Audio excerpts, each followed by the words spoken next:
Welcome, dear listener, and thanks for joining us. I'm Yanto. And I'm Stephen. And this is a podcast all about the weird and wonderful world of the dark comedy anthology series, Inside Number 9. On each episode, we'll be diving into another one of Steve Pemberton and Reece Shearsmith's twisted tales, putting it under a lens and examining it to within an inch of its life. So make yourself comfortable, grab a cup of tea, and join us for The Ninth Degree. Hello. Hello, hello. Welcome back to a new series. Indeed. How are you? Yeah, I'm all right. Did you have a nice Christmas? Yeah, it's a thing, isn't it, that we do? I saw some comedians say that it should be like the Olympics and every 4 years and ideally hosted in a different country. Which I completely agree with. Yeah, I could get on board with that, yeah. Was yours okay? Yeah, it was fine. Yeah, it was good. Yeah. Of course, when people hear this, Christmas will be a long distant memory. Because January lasts about 6 months. Yeah. But yeah, we hope you've missed us, dear listener. And we're back. We are. Series 5. Series 5. This is the halfway point, really. The mid-series. Yeah, next episode is exactly halfway. When we consider that Stage Fright was 2. So, yeah. Oh, okay, yeah. You've done the maths. I think I have, yeah. Okay. Should we reveal our hair from Stage Fright? Oh, yes. Because we weren't planning necessarily for it to be split into 2, and then we decided to. Yeah. So there's one hair that was somewhere in either part 1 or part 2. Indeed. And it was Kidnap. It was. So the concept of this section is they have to kidnap someone and bring them to this safe house. Quite an easy one to get in there. Yeah. In fact, so easy that I wouldn't be surprised if not many people got that. But yeah. Too obvious. I would remember I was saying, do we need to say kid/nap? Yeah. Is that how you're going to pronounce it? Because otherwise, But yeah. We've already got difficult enough ones to squeeze in later. Let's not complicate the easy ones. Yeah. Anywho, so that was that. That was Stage Fright. Mm-hmm. It was fun doing that, fun covering that. Yeah, I really enjoyed it. I hope you did too, listeners. But we're back onto the TV show now, the canon. Mm-hmm. For Series 5, Episode 1, the referee's a wanker. He is. He is. So I'll give the summary on the wiki. The beautiful game. The crush clash between United and Rovers in the last match of the season. All safely in the care of the 4 match officials. A tale of promotion, relegation, corruption, and so much more. Wow. Yeah. Football, eh? Are you a football fan? Have a guess. Yeah, I love it. Running around from one end of a pitch to another. Yeah, it's fun, isn't it? Kicking a ball around, yeah. I was going to pretend that I'm a massive football fan, but I don't think I could even hold the joke up. No, for the, I don't think so. The sentence. No. My parents are, and my grandparents are, and it's, yeah, I feel like the odd one out when they're talking. Yeah. My mum is a massive Arsenal fan. Oh, really? So I do get the whole, because Arsenal have a big rivalry with Tottenham Hotspur, so I get the whole rivalry thing. Yep. People take it so seriously. They really, really do. Yeah. The thing that always surprises me about football people is how much they can talk about it. Like, my mum will be watching some game or other, and it won't be starting for another half hour, but there'll already be people on talking about it. Oh, yeah. When nothing's happened, but they'll still manage to talk for an hour, half an hour, whatever. Yes. And say nothing, but just keep going. And I'm like, how? I know. How are you doing this? I know. But having said that, we do talk about a half hour of TV for an hour each week. So, Yeah. I know what you mean. But yeah, I suppose if you're into it and you get the nuance, then there's stuff to talk about. But for those like us, it just goes right over my head. I guess. It's their memory as well that amazes me. So you like being a pub quiz, and obviously I hate the football round. Yeah. But there'll be a question on, I don't know, who won the 1976 such and such cup, and the guy will be there going, oh, it was this team, it was 3-1, it was rainy. Yeah. And they'll know everything. It's like, how? Yeah. But I don't get it for myself, but I do understand it, because I'd be the same with Doctor Who. I guess, you're not going to, I don't know, maybe people do go back and rewatch old matches. I don't know. Oh, yeah. Yeah. But if I have that kind of level of fandom about Doctor Who, I can understand someone having that kind of obsession with football. But it does seem so bizarre, doesn't it? But when you consider that there's a game well, many games every week.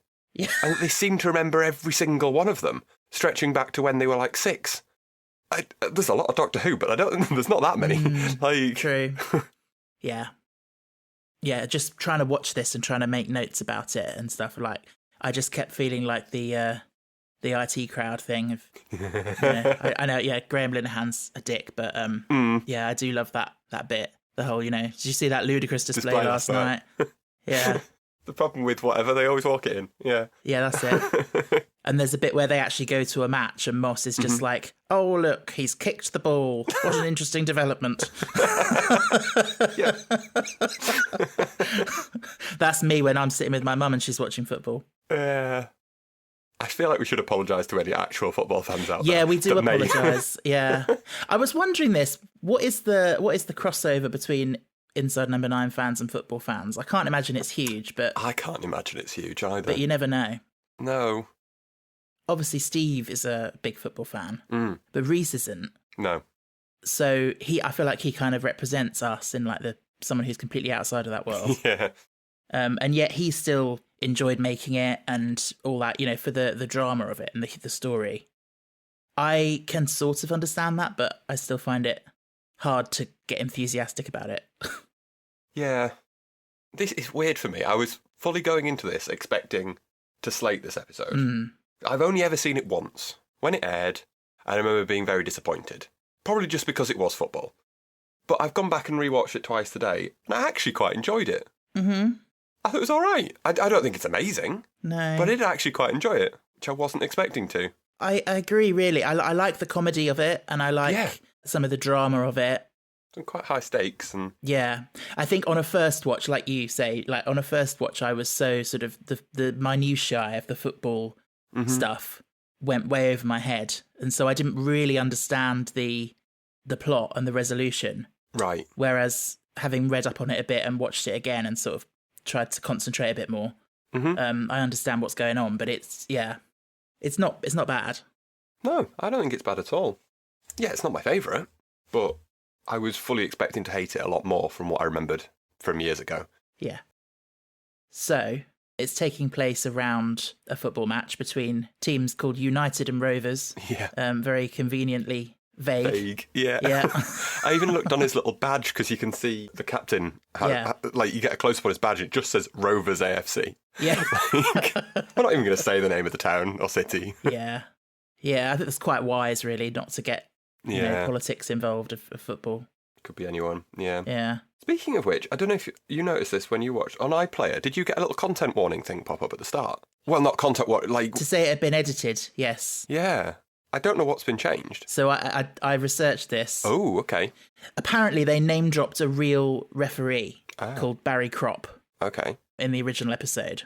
And then this Barry Kropp objected to being name-dropped. Oh. So they redubbed it to Gary Robb. Right. And apparently it's a line that Reese says, but having watched it a couple of times, I couldn't find the bit. Oh, is he the one that put up the wrong amount of extra time? Oh, it might be, yes. And they had to play for 56 minutes or something extra time? Might be. Because I did Google that as it happened, wondering if that was a real thing. Oh, yeah. And it came up with nothing, so I guessed it was made up. Yeah. But yeah, if they've changed the name, maybe it did happen. Yeah. Or something similar. But yeah, so we've got this 3-act structure. Pre-match, half-time, and then post-match, which is quite good. Again, very theatrical, like they always do. And it gives you a window of what's happened, and like you've got to piece together what's going on in these gaps. Mm-hmm. It's quite cool. Yeah, it's like those kind of stories that take place in the wings of what's going on. Yeah. Like the main action's happening outside, but we're just seeing the little snapshots sort of on the sidelines. Yeah. A bit like the understudy, I guess. Yeah, very much like that, actually. Yeah. Just a different type of changing room. So we've got David Morrissey in this episode. Yes. Referee Martin. Perfectly cast. Oh, yeah. He looks like such a football person. He does. He's so good. And he's so, like, good for this, like, stick up your ass kind of... Well, you know... he's so by the book. He's so, his face is so surly. Yeah. Yeah, he's really good.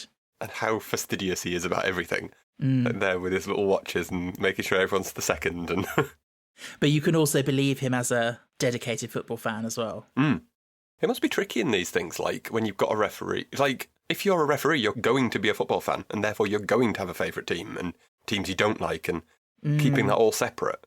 Yeah, definitely. Obviously, you're never going to referee for a team that you support. No, but as we can see in this episode, it all has domino effects. It still can affect stuff, yeah. Like, I remember one of my secondary school PE teachers left to become a referee in the Premiership. Oh. And it was a year of a World Cup, and he was all qualifiers or whatever, I don't know. And he was one of the few people that was hoping that England would get kicked out because then it might give him a chance to referee in a final. But if England had been, he wouldn't have been allowed to. Quite important that this is his last game before retirement. It's a big deal for him. And also looking like they should be retiring. Poor old Reece. Looks old this week, jeez. The makeup team have gone to town. Yeah. Is that a wig? Must be. I hope so. Yeah. Or I'm like, what have they done to his hair? Because, Yeah. I love Brendan. He's the best character in it, I think. He is. Even if I feel like he's doing his Witchfinder voice again. Slightly, yes. Yeah. But he's just such a little nerd. Like, I love him. In the San Siro. Yeah. Which I looked up is the Inter Milan, AC Milan home ground. Yeah, I was going to say, I had to Google. I can't expect me to know what that is off the top of my head. I like how it's revealed later on, after he's been banging on about his career there, that he was a backup referee for one match of, like, kids playing. Yeah. It was probably on a Tuesday night Noel went to. Yeah, and he didn't even get on the pitch. He was just there, you know. And it's his limelight of his life, like. Yeah. But I like that when he gets called out about that, and his response is just, "Envy eats nothing but its own heart." Like, he's a great character. Funny little man. And he looks so small, doesn't he, compared to all the others in this. Like, I didn't think Reece was that small. Yeah, and really mousy and. Yeah. But yeah. It's probably one of the smallest sets they have as well. Mm-hmm. Well, other than maybe La Couchette, I suppose. Yeah. But yeah, they're all just packed in this one little tiny changing room. Yeah. They did a great job with the set. Apparently they did build it. It's not an actual changing room. Yeah, well, they went around trying to get changing rooms, but they were all too tiny and it just wouldn't work, so they ended up having to build one. Yeah. The set dresses, like how grimy it looks. They've done a fantastic job with it. And I was watching at the end when they're sat in front of Reece and Steve are talking, and like in front of tiles, and they're like, there's mould in them, all the grout lines, and like they've really spent some time. Yeah. Also, we haven't talked about Mitch. Mitch, the indeterminate animal. What would you say he is? Well, he's obviously a rodent of some sort, I think. Yeah, I assumed a gopher. Yes. Although what that's got to do with... No idea. Gophers aren't even English, are they? No. No. But that's what he looks like to me. Yeah. I mean, I probably would have said a beaver, but he doesn't have a big tail. Yeah, that would be my next one. Who knows? But yeah, we've got Steve Spears playing Mitch. I feel like he's the same in everything. He kind of is. Yeah, he's just angry, shouty man, isn't he? Yes. With a gruff Welsh accent. We haven't pointed out the fact that other than the team captain, everyone's been in Doctor Who this week. I was going to say, is there a single person apart from him? Apart from the captain? Yeah, there isn't, is there? No.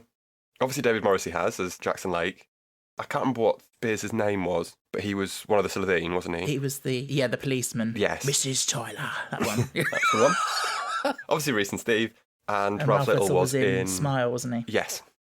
I mean, you've just brought up Ralph Little, so should we open up that can of worms? Yeah. I say can of worms just because I had to really try not to make all my notes about Ralph Little in a towel. How did I know that might be on your note list? You can't blame me. No. He is good. Like, you can see obviously he's wanting to milk this game for everything it's worth, try and get into Sky and all sorts. Yeah, he's very ambitious, clearly. But not in a underhand way, like some of them. No. Yeah, I think the thing I didn't really remember about this episode as much was how funny it is. Yeah. Because if it had just been a straight football thing, and it wasn't a comedy as well, I think it would have been a lot less interesting. Oh, from yeah, my point of 100%. view. Yeah. This is one where they really had to lean into the comedy, I think, to make it work. From what I've heard, there's so many references that if you really know football, you would get. Probably lands quite well, yeah. Lines and things that apparently are famous things that have been said by football people. Yeah. So the stakes, if United win, apparently they'll get £150 million because they'll get promoted to the Premier League or whatever it is. Yeah. And if Rovers win, then they will avoid falling down into oblivion and relegation. Yeah. So it's important for both of them. Yeah, and it is important. Like, it genuinely will be game-changing for these teams. My mum's a Middlesbrough fan, and they're currently in this same position. Oh. If they don't fuck up terribly, they'll get promoted, hopefully, to the Premiership. So she's currently very excited. But I fully expect it won't happen, because it never does. And they always just give up in the last couple of months. But yeah, these football people will get very obsessed about this kind of thing. Yeah.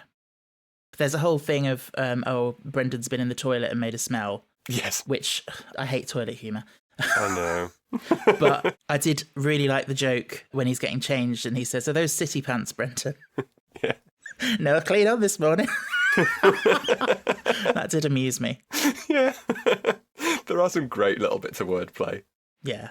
But also is really important for, like, a little seeds of what happens later on. Like, it's establishing that they're both City fans. Exactly, yeah. And we've also got Oggy comes in, he just seems very lax about everything. The complete opposite to Martin. Mm-hmm. As long as he's got access to a vending machine, he's happy. Yeah. He's into his betting, and presumably he's been told off for this before. Martin gets very angry and shouty and sends them all out, effectively. Mm. As the captain turns up. Calvin Cook. Yes. And we get possibly the most lacklustre kiss I've ever seen on TV. Yeah. I'm like, they could have at least tried to make this look believable. They tried. They tried. Straight men. Yeah, presumably. Yeah. I'm assuming it's intentional, but when you consider that Calvin is number 9 and, inside number 9. Yeah. Here's the 9 we are inside this week. Well, someone's inside him anyway. Yeah. But yeah, so it turns out that they've been having a secret love affair. Indeed. I don't know if it's love from Calvin's point of view or if it's more that's what Martin is pushing on him. Yeah, because obviously we don't get much given about this relationship, but I get the impression that Calvin's just doing it hoping that he'll, if he gets in good with the referee. Exactly. Kind of thing. He says, "I love you," and then they get interrupted before there can be any further response. But Calvin does look a bit shocked and like he doesn't really know, wasn't expecting that. And doesn't want to reply, yeah. Exactly, yeah. Yeah. This is the only bit really remembered about the plot from the first watch, and I didn't remember it happening so early into the episode. I remembered it being more of a twist at the end. So it's quite cool when they do have twists early on. Yeah, but then sort of hang over the plot for the rest of the episode. And there's something more coming, there must be. And obviously it is a big deal in football. Like, there's no out players. There was Justin Fashanu who came out, but that was quite a while ago, like 1990, and that did not go well, and I think it pretty much ruined his life. And if I remember right, I think he committed suicide over it. So it is a big deal. I mean, I know it might not seem it to us as modern day liberal people, but the football world is not that. No, it is full of a lot of that kind of very backward, hyper masculine, toxic masculinity. I don't think I'd feel very safe at a football game. Oh no, not at all. No, it's all very angry, yelly, screamy people. Yeah, and I'm like, I don't like this. It's incredibly crazy that we are in the 2020s and there aren't openly gay Premier League players. Like every profession, there's at least someone. But yeah, apparently not football. Well, in the men's team anyway. Oh, sorry, yes. Women's team's full of them. But yeah. Yeah, but yeah, in the men's Premier League. But again, it's all the patriarchy, isn't it? It's all that bullshit. Anyway, so we skip to half-time. And it's 1-0 to Rovers. It is. I can't believe I'm saying this. I don't give a shit. You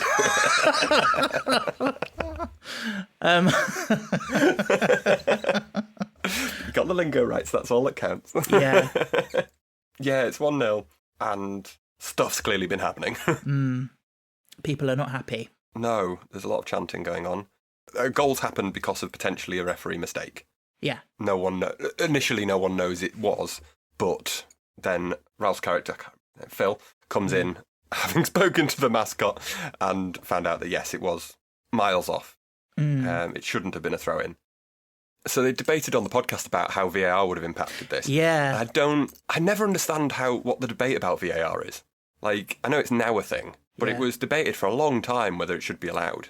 It's like, you're going to base your decision purely on what you saw in a fraction of a second that you might not be certain about and not look at the HD film of it. Like, it just made no sense to me. Classic example of, we've done it this way for years, so Yeah. this is the way we're going to keep doing it. Yeah. Even though that way would make so much more sense. Mm-hmm.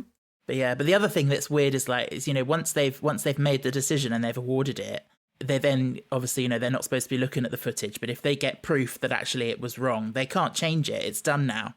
Like It's happened. Yeah. So weird. All for a fucking game of football. Yeah. Sorry.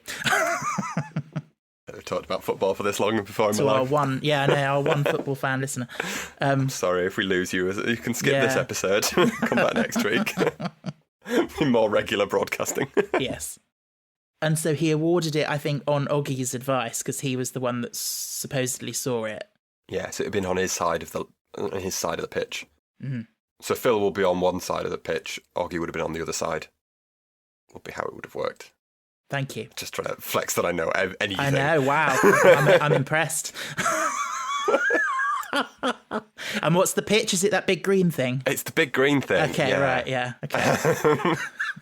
But yeah, if the ball goes out of the big green thing, then they throw it back in again from the other team. And now explain the offside rule. Well, you've got to have at least a player between the Oh my the God, last you actually kicker. know? Yeah, between the last kicker and the goal line. So you can't just run out ahead and, something This along is one of those lines. things where my mum used to watch football and I used to be there. I used to ask her to explain it and she always used to say, you wouldn't understand, and not bother because she was too busy watching the game. But it's all to do with there being some player between the person with the ball and the goalkeeper. Okay. I don't actually care. It was just a joke. No, I didn't think you did.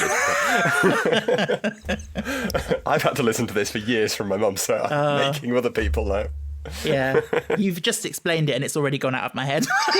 Probably that's where it should be. But yes, so we get this whole thing of in-play betting Mm-hmm. and that Oggy is being bribed Yeah. to make this happen at a certain minute. Yeah, I can understand certain things that you could fix like that, but a throw in at that point, what if the ball was just in the middle of the pitch? Like, there's nothing you can do then. Well, yeah, you can't really guarantee it, can you? No, it could be somewhere near an edge. Like, That's a very good point. it's a very tricky one to fix on. Like, you could say that you'll give a throw in, I don't know, in the first half or something. But to be that specific to a minute, Yeah, I don't know how often it's going out. not that often.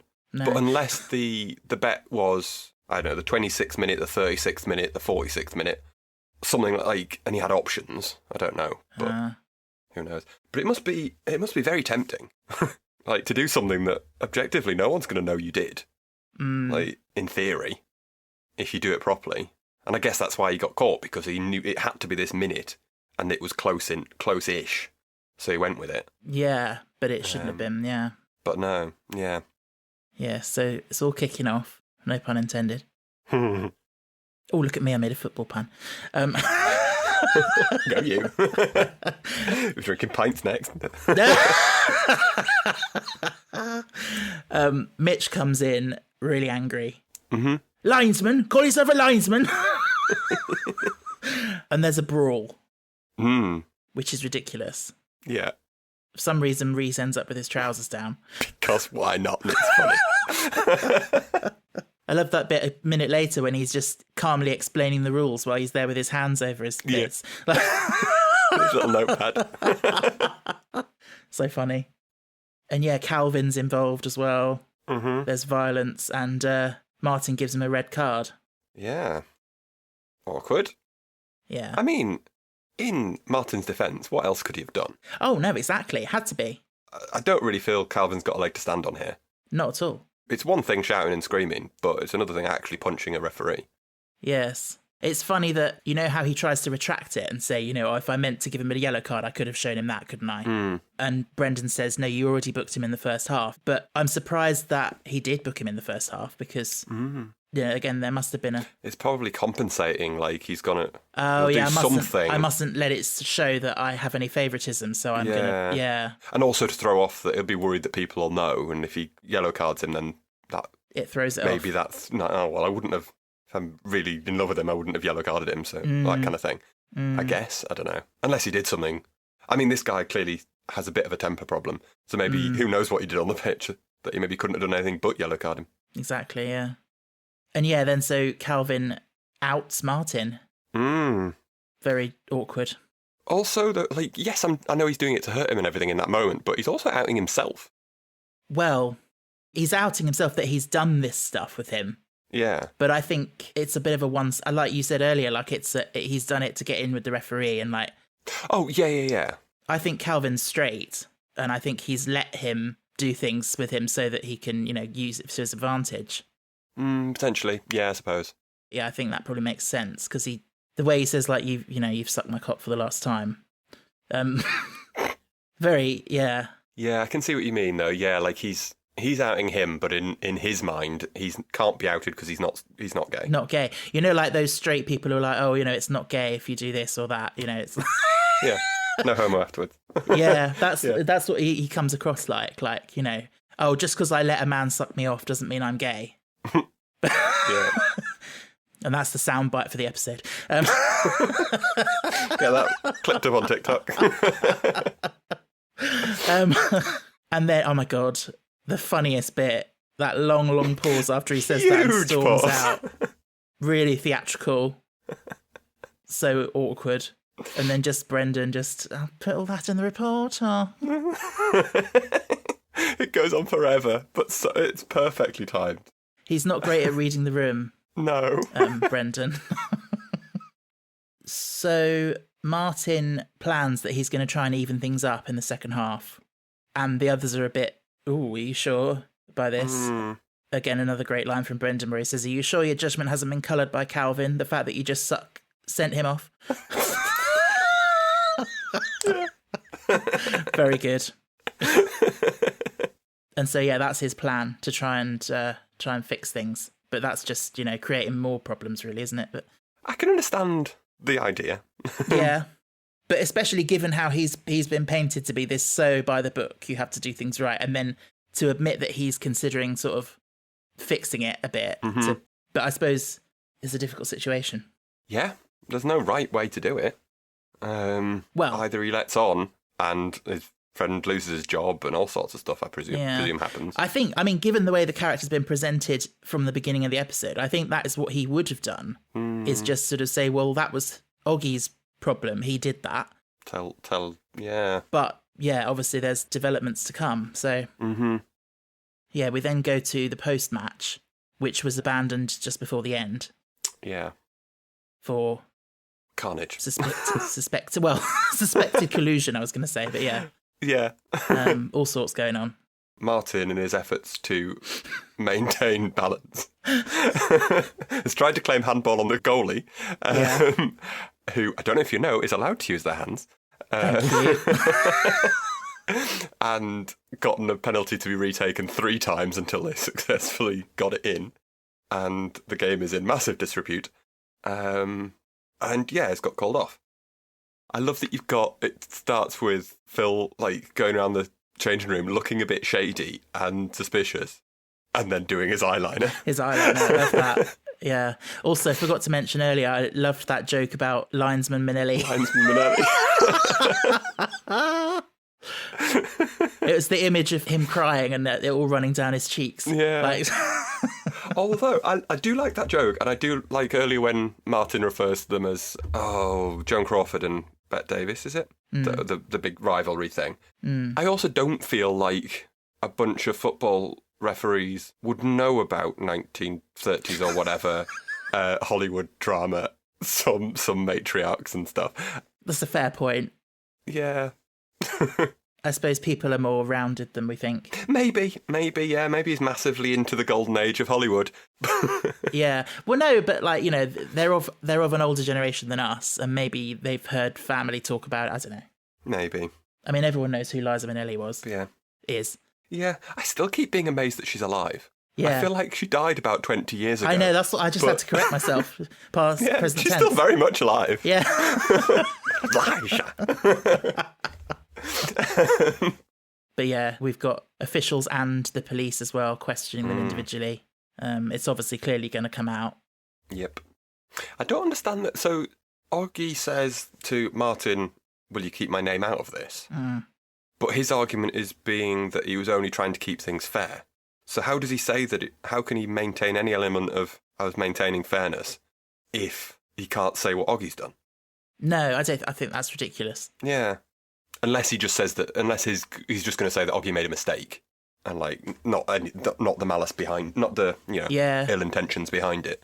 You could do, but yeah, there's quite a nice bit there with you just get Steve and Reese sitting side by side, and it's like because they're the two constants in the show. It's nice for them to just have a scene, the two of them. Yeah.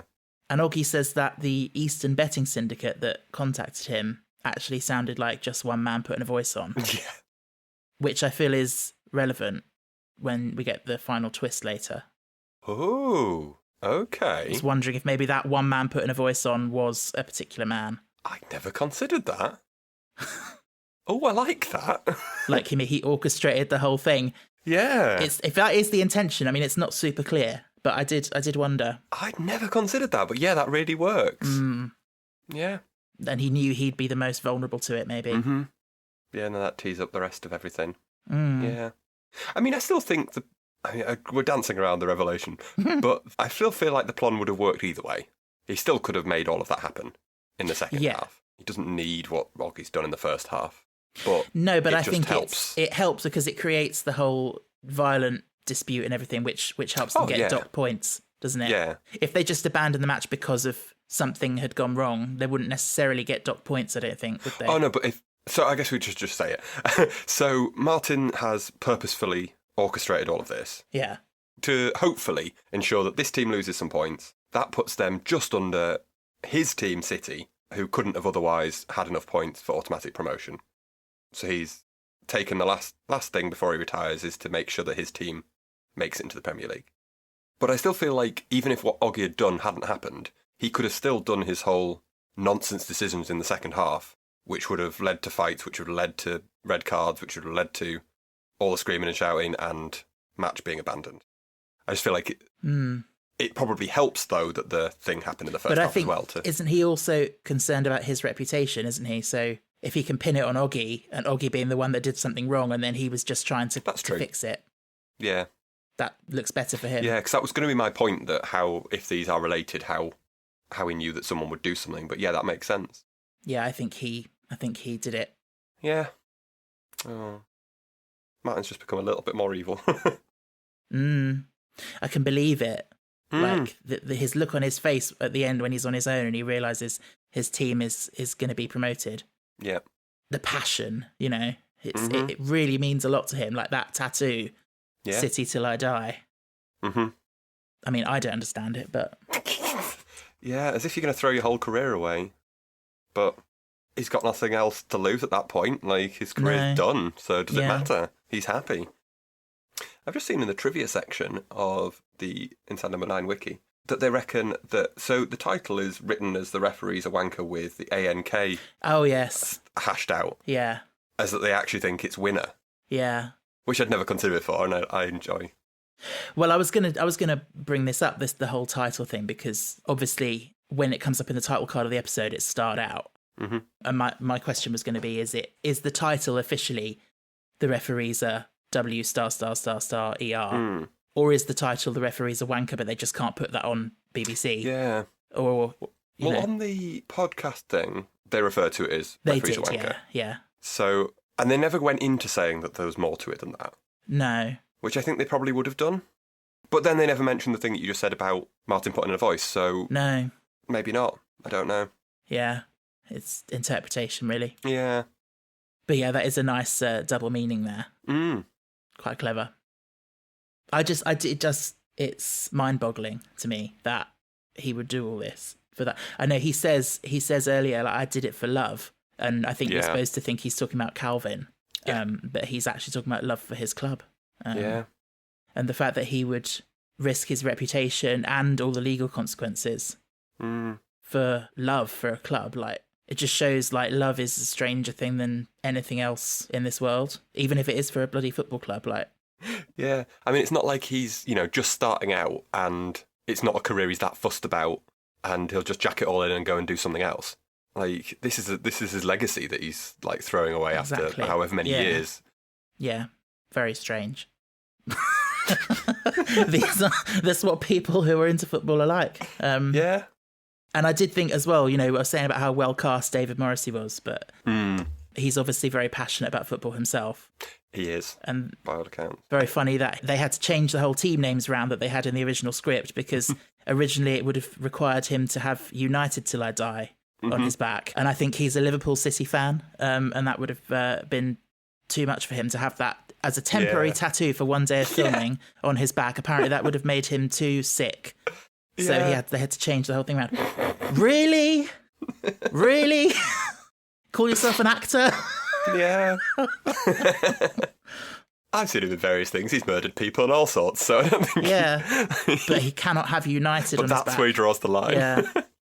They are weird, football people. They do take it crazily serious. Weird. I completely agree. This completely comes from a completely different place, but I completely agree with Mitch's thing. If he says, get carried away, we do, don't we? About 22 blokes chasing a pig's bladder around a field. Yeah. That's exactly how I feel. Yeah. Oh, well, we didn't mention as well the lovely jokes about you ought to use the back entrance. And 150 million quid right up the shitter, no offence. That wasn't in the original script, but he just changed it. Yeah. I'm thinking about it, it doesn't quite make sense, because you would say down the shitter. Yeah. Or up the swanny, but he sort of merged them together. Yeah. I never considered that, actually. And we never do find out what species he's meant to be. No, even he doesn't know. Yeah. And he knows he looks like an idiot, but... Yeah. You do anything for your club. Oh, dear. Can I stop talking about football now? Yes. What are you going to rate it? What am I going to rate it? Well, this is a funny one. It was one of the ones that I remember thinking would be very low on my list. But I'm actually more impressed with it than I thought. I mean, it's nowhere near the top episodes, but it does have a decent twist. I do like that there's quite a lot of seeds sown that make sense on a rewatch of like all these little things that he's doing. I'm tempted by a 5. Okay. I think it's very middle. I think the comedy is what is keeping it for me as well. I think if it hadn't been a funny one and they'd tried to do it a bit more straight, pardon the pun, then it would have been a lot lower. But you don't really need to know a lot about football, and it's not, whilst it's very important, it's not that important at the same time. So yeah, I think I'm going to go 5. Okay, that's fair. How about you? I'm going to 4. I mean, similar, but I do just think for me, I found I had to concentrate so hard on something that I'm not really enthusiastic about, and it was just, that's very, very much a personal score. Yeah, fair. But yeah, I think it's not terrible. It's a well-written story, a well-created piece of TV. But just in terms of how much I enjoy it, I had to put it down a little bit to a 4. Yeah. I do wish I liked football, just because of how many people love it, and you feel like you're excluded from so many conversations and stuff. But I really just don't. No, I would rather spend the energy on other things. Yeah. Literally anything else. Yes. Where was the hair then? Well, this one I had to look up. I don't know, did you spot it? I didn't know. No, it was at the very beginning on top of the microwave. Oh, right, okay. But yeah, I didn't spot it. Had to Google and cheat this week. Fair enough. Speaking of which, did you spot our hair? We'll let you know next week where it was. Before we finish, I wanted to share a quick message as well.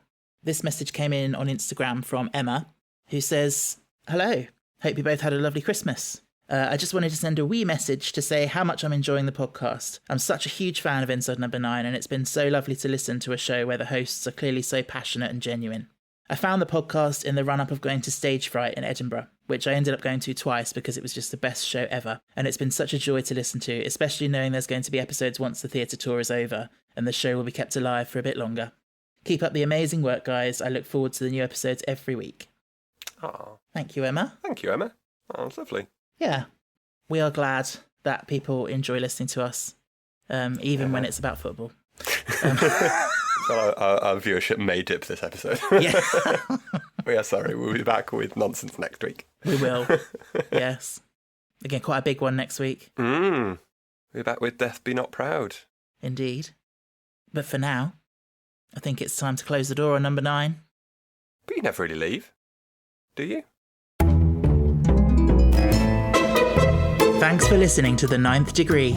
If you'd like to get in touch, you can find us on Instagram, Twitter and TikTok at Ninth Degree Pod, or email us at ninthdegreepod@gmail.com. You can also leave us a rating or a review wherever you get your podcasts.